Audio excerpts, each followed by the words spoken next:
What's going on, guys? Nick City Rock back again. Me and my guy Jonathan, here ready to get this thing going and kind of talk about these topics we got here. Especially we're gonna start off with this Knicks civil suit against the Raptors. Then we're gonna go talk about this James Harden situation, and then we'll touch on FIBA and some things that happened. So yeah, let's get it going. You know, uh, starting off with the civil suit. Obviously, if you read into the story, there was a situation that occurred where one of the Knicks like workers who worked, I guess, with like the videos or whatever, something like that, with the plays and different things like that. He sent over some information to the other team, like the Raptors, and he ended up working for them after the season. He ended up stopped working for the Knicks and started working for the Raptors. So the Knicks are currently suing them, the Raptors, for stealing, information, from them. And obviously we have yet to see what the results of that are. But with my personal view and from what I've heard, listen to different podcasts and things like that. From what I hear, I just think that it could potentially backfire on the Knicks. You never know. But at the same time, depending on if the evidence is there, because that's what I hear. Like, as long as the Knicks have that evidence, that true hardcore evidence, in order to be able to get a case built against this team and as well as this worker, then I think they have a great chance at winning. But like, obviously it's just a lot of attention, just on us. And, I just hope that it just goes smoothly and we don't have to, it doesn't like make things, I don't know, it just could set a bad light. And I guess we'll see how it turns out. But, what's your thoughts? Yeah, so pretty much I'm kind of new to this. I don't really see where the Knicks are trying to get out of it. Obviously, when you have it says it's a former assistant video coordinator who was a part of the development team. He leaked resources to the Toronto Raptors in regards to valuable video and tape resources. So obviously, I understand that's against the law in the NBA and against any law really in any sports. So from my end, as a Knicks standpoint, my question is, what are they trying to get out of it? Are they trying to get like a pick from the Raptors? Are they just trying to get money? That's kind of where I'm at, because at the end of the day, obviously that's bad, and just gonna assume that they are going to just try to get money from them. But like you said too, if they're lying, it could just backfire on them. So it really depends on how this court case goes and how far they really want to take it, because this person who allegedly leaked these photos is now a part of the Raptors. So I guess every time the Raptors play the Knicks, he'll have some sort of edge, or it'll be a form of cheating. But in reality, cheating's always bad. So if this is true, obviously I want the correct, like, prosecution and the correct, justification, justice for whoever, it goes to. But it just really just depends entirely on what's going on, and we'll just have to wait and see. Again, like Jordan said, who knows if this is a fake story from the Knicks? It could backfire on them. But really, what I'm trying to look in is, are the Knicks just in it for are in it for more money, or they're in it for trying to gain resources from the NBA, like a second round pick or a third round pick, so on and so forth. Well, So see, go ahead. from what I've heard, that's why a lot of people around the league, talking to, I listened to the Knicks Film School podcast where Jonathan Macri, he was talking to Fred Katz of the Athletic, who's pretty plugged into with the Knicks, as well as all the players, and has a lot of connections and stuff. And from people he said he's talked to on the podcast he discussed. He said that basically a lot of people are surprised, by kind of how the Knicks have handled the situation. Instead of like actually going to the NBA. So that's like you said, if you go to the NBA, that's when you have the opportunity to let them handle the situation, and you could end up being able to get like a second round pick, or whatever, some type of compensation for it. But because they handled it as a law, as a civil matter, and they took it to the courts, there is no opportunity for them to, get a pick or anything like that. Okay. It's So yeah, not pretty much it's just to get money. So that sounds about right. Sounds exactly. about what the Knicks would do. Right, right. So, obviously, I'm no. Maybe the NBA might have to get involved at some point, but we at this point in time, I don't think, they're able. They're going to be getting involved, but I don't know. This is just an interesting Right, situation. yeah, So it's weird. we'll see how it plays out. Yeah, I mean, if the Knicks are trying to get something out of it, specifically assets for the team, you would think that they would go to the NBA to try to gain like a second round pick or a pick in general from the Raptors if they accuse someone of cheating and then leaking, special tapes to the Raptors. And so I think that would probably be the best way of going about it. But, obviously you have the individuals that run New York Knicks, specifically the owners, they are pretty much in it for the money. So though just going the civil route definitely explains that end. But I don't even think they're going to get a ton of money from this civil suit. I mean, yeah, he is leaking special photos, but really you're probably only getting, I don't know, a couple million for it or a couple 100,000. I'm not sure how valuable these videos are, but really at the end of the day, I don't really think that it's going to affect the team per se entirely. It's just like this scandal that's going on during the off season. So that's pretty much my take on it. Hopefully it gets settled and figured out the correct way. Hopefully they don't use any I guess craziness or unnecessary means to you know rig the system or whatever through the scandal. But we'll see. We'll just have to wait and see what happens. Okay, yeah. I think that's pretty much everything I got to say on that Yeah. situation. Yeah, we can move on. Definitely moving on to the James Harden situation. I think this is a very unique situation, and I think James Harden, he definitely felt some type of way again, towards Daryl Morey by like, announcing the way he announced in front of China, that he's a liar and that he doesn't want to. He would never want to be a part of a franchise that Daryl Morey is a part of.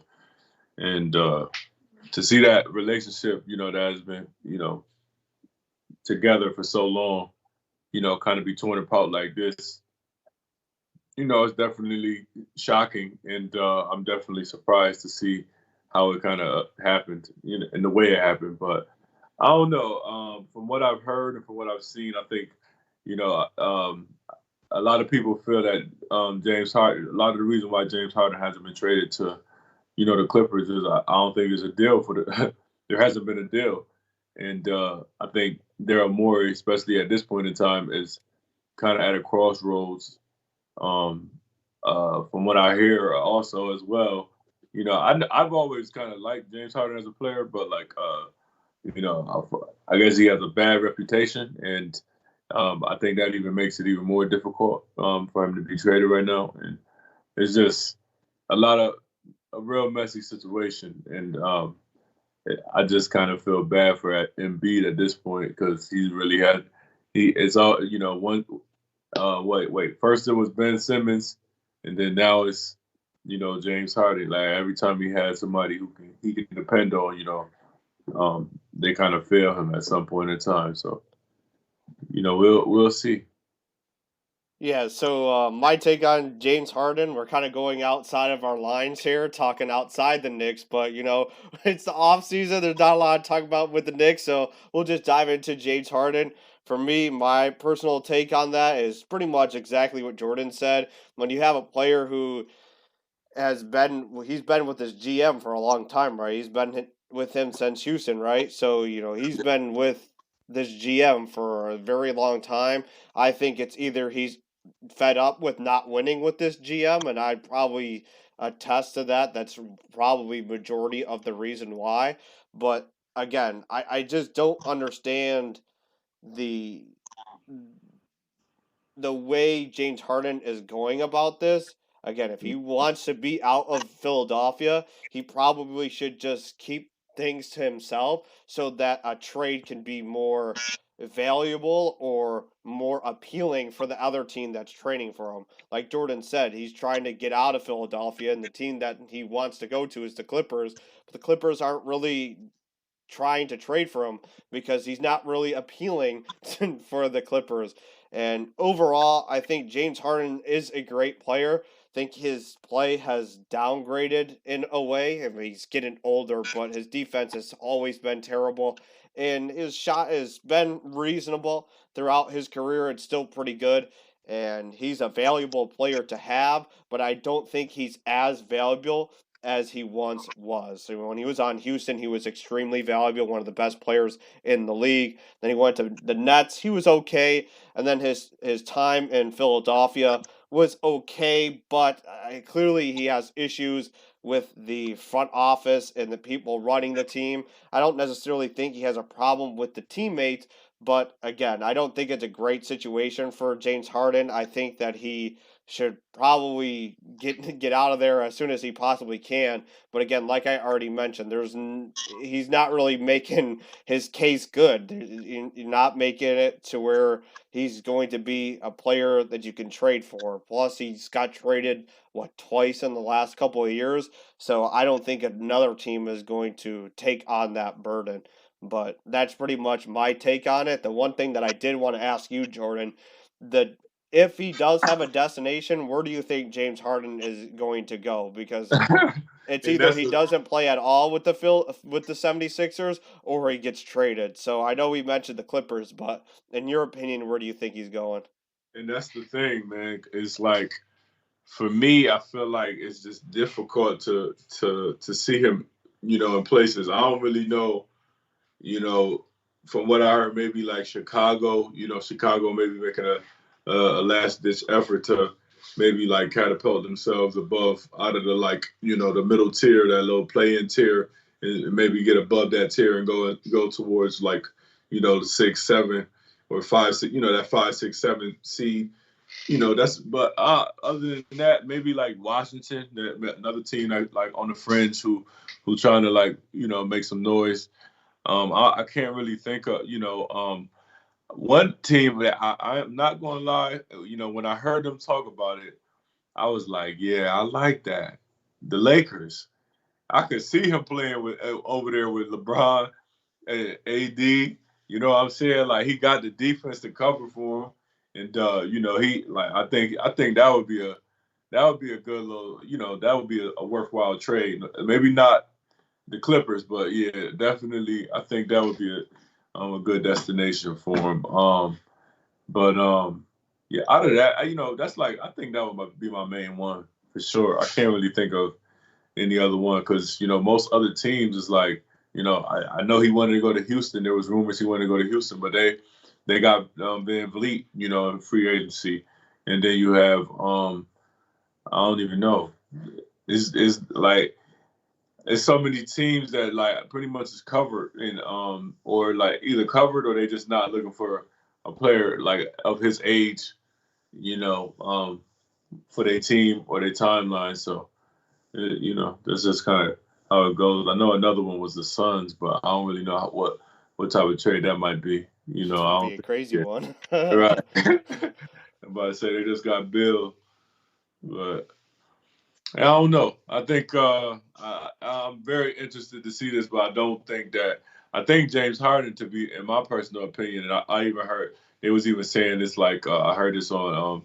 I don't know if you know Kevin O'Connor. You know Kevin O'Connor? Mm-mm. Well, his name, yeah, Kevin O'Connor. He was talking about basically how it's like, why would you want to leave Philly? You got Embiid. You and Embiid played so good last year.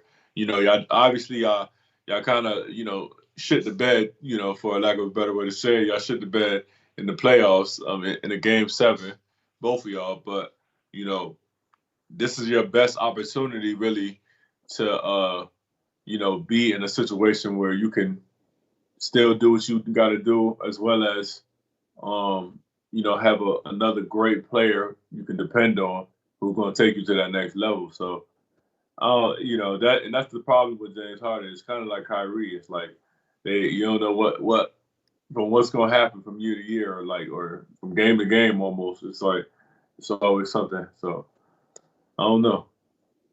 Yeah, man. So that's pretty much my take on it. Yeah, so my take again, I kind of agree with everything you said. The destination is going to be pretty interesting for James Harden, but the problem is James Harden's going to want to go to a team that's going to win. So if you send him to the Bulls, he's going to have to do way more work on the Bulls than he would have to do on the 76ers. So I would say the Bulls wouldn't be a bad choice because you got Zach LaVine there. I don't think the team there in Chicago is terrible. So he will definitely enhance the Bulls, but him winning in Chicago is very slim. He's got a way Right. better chance than he does in Philadelphia than he does in Chicago. The Wizards, he would be the only player, to be honest, on that team with Beal out. So I would expect that he would not want to play there. There's Houston. He wanted to go back to Houston, but you said with Van Fleet's going there, but even then, if he goes back to Houston, he's still not going to do all that great. He's now a lesser player than he was before he left Houston, and he's still going to be in the same boat. He's got the Houston team not going to dock them because they're a very young team, but they're not going to win right this second. So you'd have to be there for a little bit longer in order for them to get their stride. And I don't think he's going to be sustaining his time in the NBA once the Houston Rockets really kind of get going. The Suns, he's definitely not going to the Suns because they just traded for Beal. I don't think they have any assets to get James Harden at this rate. And to be honest, I'd rather have Bradley Beal than James Harden. If I'm going to be real with you, and I think that team in general is set. Then you talked about the Lakers. I would say out of all the teams where he's going to have the most success, it's either he stays in Philadelphia or he goes to the Lakers. I mean, when he goes to play with LeBron and Anthony Davis, that's a pretty good trio, and that should sustain pretty well throughout the NBA, throughout an NBA season. But again, for me, my question is that the Lakers have done so much in their trading for these past couple years, ever since they really got LeBron. So I don't know if they have the assets to trade for James Harden. Now, you probably can get James Harden on a discount rate because, again, he's got all these issues. He's getting older. His play is kind of degrading. Again, still a great ball player, but you're not going to be trading a ton of first rounds and uh, crazy amount of role players to acquire James Harden. So again, I don't know what exactly the 76ers are looking for, but I think the Lakers can pull off something out of their bag to acquire James Harden, but I just don't know if they want him. So I think that Lakers pretty much better off without him because they made it to the Western Conference Finals with pretty much just LeBron and Anthony Davis. So I think they're all set there. Then back to what you said. I don't really understand why James Harden wants to leave Philadelphia. He's pretty much in the best situation he can be to win. He's got Joel Embiid, who was the MVP last year. He's pretty much he almost got into the Eastern Conference Finals. He was one game away when Embiid and him also had two pretty bad games. But overall, I think when you look at James Harden, I just don't understand what he wants because it's either you go to a mediocre team and you don't have a huge success rate, or you stay at Philadelphia, just play basketball, see what you can do, and try to improve your game each game, and then try to win the NBA Finals. But apparently he can't do that, and it's too much for him. So for me, I think he should just stay in Philadelphia. I like the duo between Harden and Embiid, like you said, Jordan, I mean, they've been rocking and rolling together ever since he went there. They've been nothing but good chemistry. So it wouldn't really make sense for him to jump into a whole other scenario and had to learn a whole new scenario and try to figure it out that way. So that's pretty much my thoughts. We'll have to see. Again, I don't really have an exact destination where I think James Harden will go, but I think it's either he goes somewhere or he doesn't play at all for Philadelphia. So if he does that for Philly, it's just going to be a sad story because you're going to have a great basketball player who refuses to play, and I think that's probably the worst situation for everyone. So that's pretty much my take on it. Definitely interested to see how that, this situation plays out. I hope the best for James Harden, and he just has to figure out, that honestly, it's just all about ball. Just playing ball. Like, just you made the money, you got the accolades. You done did everything you need to do. You know what I'm saying? Other than get that ring on your finger. So at this point, I think that's what you should be focused on. But a lot of that's the kind of the reality of it. A lot of the players in the league, even the great players, they stuck on the money, and that's what they focus on instead of the competition of it or things like that. So that's just that's just the world we live in. Money rules the world. But yeah, on to the next. What I was gonna say? Oh yeah, on to the next topic. Yeah, FIBA. Just over this past weekend, I'm not 100% on the exact score, but France beat Canada. And from what I've heard, the stats were for RJ on Canada, he went 1 for 10 and had 5 points and a few assists, maybe a rebound. And on the other side, our guy Evan Fournier, he had 19 points and helped propel his France team to a win against this Canadian team. So my take on it, So just to correct you, I'm looking at it right now. France actually lost big time. Canada beat them 95-65. Beat France. You have Fournier who scored 21. RJ had 5, but he also had 6 rebounds, 5 assists. Oh, you said Canada beat France? Yeah, they won 95-65. And Fournier had a good game. But yeah, it just happened Friday. Yeah. Well, look at the blooper. Okay, bet. So yeah, got you. So yeah, so Canada beat France. Yeah. Yep. Well, I got the stats right. Yeah, you got RJ did not have a good game. I'll get you the right. So yeah, I mean, six rebounds, 5 assists is okay, but I'm going to try to get his shooting. But you can go ahead and talk. Yeah, I kind of butchered his assists. I mean, his stats, but I would, but so.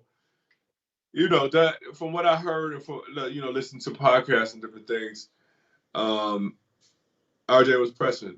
New York RJ, the RJ we hate to see. That RJ was on display the other night. So with that being said, we already know what type of game it's going to be when RJ is in his head, when he's kind of not focused and he's just pressing.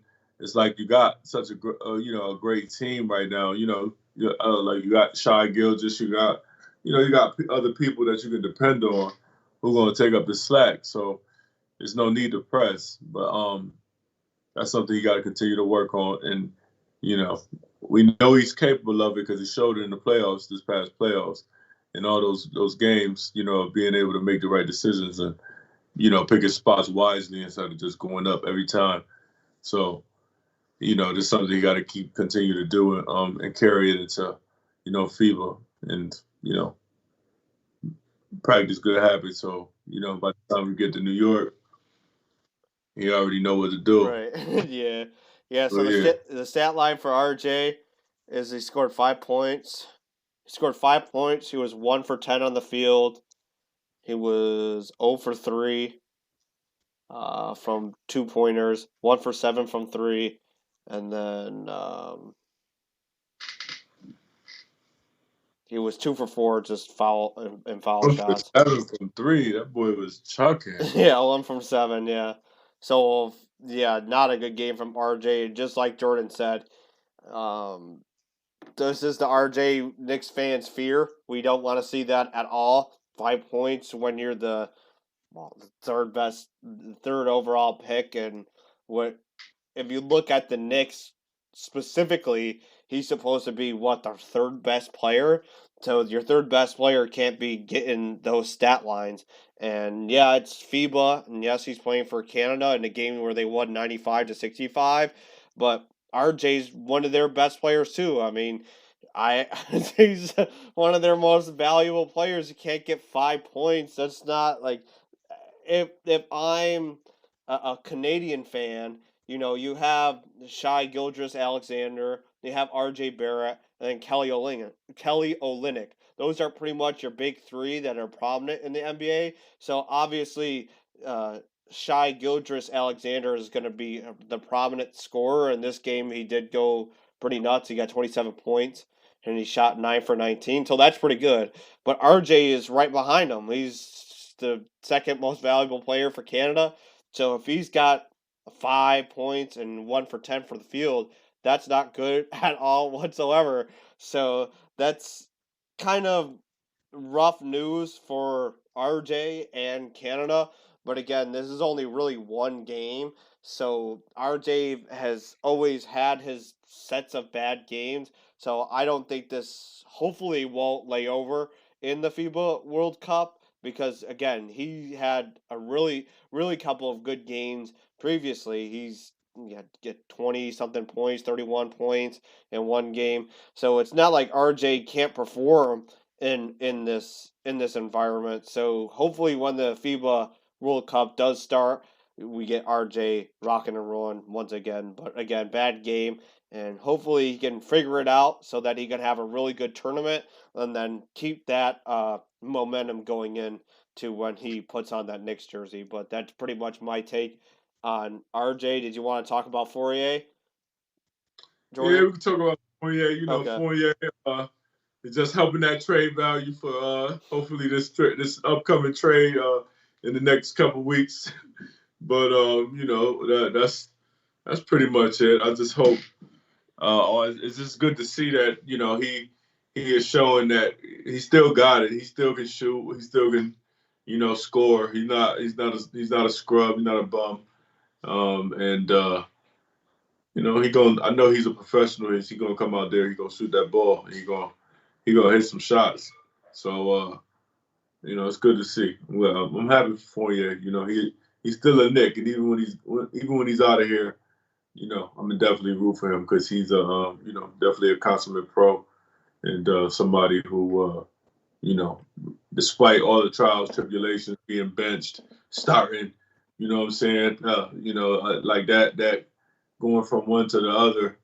It's not easy for a player, not easy on a player's mental, So to see how how he handled it and managed it last season, is admirable. And that's somebody I'm gonna definitely always root for in the league. So yeah, that's on you. Yeah, so looking at his stats for this Canada game, I mean, France didn't really play all that great, but Evan Fournier had the most minutes out of anyone on the court. He had 32 minutes. He scored 21 points. His field goal was 8 for 19 with a 42%. His 2 pointers, he was 5 for 2 in his 2 pointers, and his threes, 3 for 13. That is really bad. And his foul shot, he went 2 for 4. So not the best outing for Evan Fournier. Still pretty good, and you clock in 21 points. That's all right, but when you're the best player on France, you need to do a little bit better if your whole entire purpose of you being on the court is shooting threes and you're 3 Nah, for but 13. So, again, like Jordan said, I don't know, I don't hate Fourier. Him being on the Knicks kind of made it bittersweet for me because when he was on the Knicks, it was either he had a really good game or he was just there for no reason. He was just there to do cardio. He either couldn't hit anything at all or he could hit every single thing possible. And so the Knicks decided that they didn't really want to run with him anymore. So Tibbs decided to bench him pretty much. So Fourier is most likely not going to be on the Knicks. And yeah, I could still root for him, but at the end of the day, when your whole entire premise as a player is to hit threes, and again, just like the stat line I just read to you, still not really doing that great when he's rocking with France and he's supposed to be their best player. I mean, it's him and Rudy Gobert. I would say Rudy Gobert's better than him, but the offensive paralysis is Fourier on France. So you really need him to rock and roll. And even though, yeah, he scored 21 points, doesn't really seem he's too clicky when it comes to France. But again, when someone's wearing the Knicks jersey, you're always going to root for them. So even though Fourier's sitting on the bench, you always want to root for the person that's got that Knicks jersey on. So for the duration that Fourier was on the Knicks, you're always going to root for him. Hopefully he improves as a player. But that's just the unfortunate case that never happened for him in New York. So hopefully he does find a place to where he can go in the NBA, and we pretty much wish him the best of luck here on Knick City Rock for him in the FIBA World Cup when it comes around. But again, I'm not too crazy on Fourier. I was pretty hyped for him when he did don the jersey for the very first time for the Knicks, but I slowly but surely disliked him heavily. But again, I just hope that he finds the right place in the NBA and just has a good rest of his time in France. So that's pretty much my take on Fourier. yeah, man. So that's pretty much it, for this episode of Knick City Rock. Anything else that you kind of wanted to add on? Or Nah, I mean, really, at the end of the day, right now we're in kind of the dead zone of the NBA. There's not a lot of things that are happening with the Knicks, so we're either going to repeat ourselves or try our best to find outside stuff. That's why today we talked about James Harden. So we pretty much had a speed show, a speed run show, a quick show. But that's pretty much it from me. I don't really have anything to add. Next show, hopefully, we can talk a little bit more. The FIBA World Cup will be starting, so we'll talk probably a lot about the USA team for our duration for our shows. But there always is going to be Knicks news, and then we're going to think of something to talk about. But for today, that's pretty much it for me. yeah. Just a quick side note. I know Brunson. He had 10 points. He went 3 for 6 against New Zealand. They tore New Zealand up. So that was just a quick side note. I didn't really think I needed to bring it up. Brunson was Brunson. He did what he does. So I just like you said, once we get to the real games, that's when we can really make a determination on, and talk, what's really going on. So yeah, man. But I think this was a great show, and looking forward to seeing what goes on in the NBA in the next coming weeks as we get closer and closer to what is it called, training camp. And one thing I did want to say as well that I think would be great is, we are shooting to get to a game, and we're thinking about going to the game on Halloween against Cleveland. And I think that, us maybe doing some type of footage out there in Cleveland for our Knick City Rock, that might be something that is, that might give us some love. That's going to do it for Knick City Rock episode 9. Before we go, I just wanted to mention that this show is available on Spotify. So if you rather listen to the show than watch the show, you can do so on Spotify. The link to that account will be in the description of this video, and it's all over our Knicks City Rock page. Again, me and Jordan try super hard to give you guys this Knicks content, so make sure you like and subscribe. That way you don't miss a video or anytime we upload. And the likes support this channel, and we do really appreciate it. And lastly, I just want to touch up on what Jordan was mentioning. We're trying to hit up a couple games in New York, and we're eyeing the game against Cleveland on Halloween. So if we do get around to going to that, we plan on creating content there. So stay tuned. I know the season's just around the corner. Just stay tuned. We'll have a lot of content for you guys soon. So that's going to do it from us and everything Knicks City Rock. We appreciate it, and we'll see you on the next show. Peace.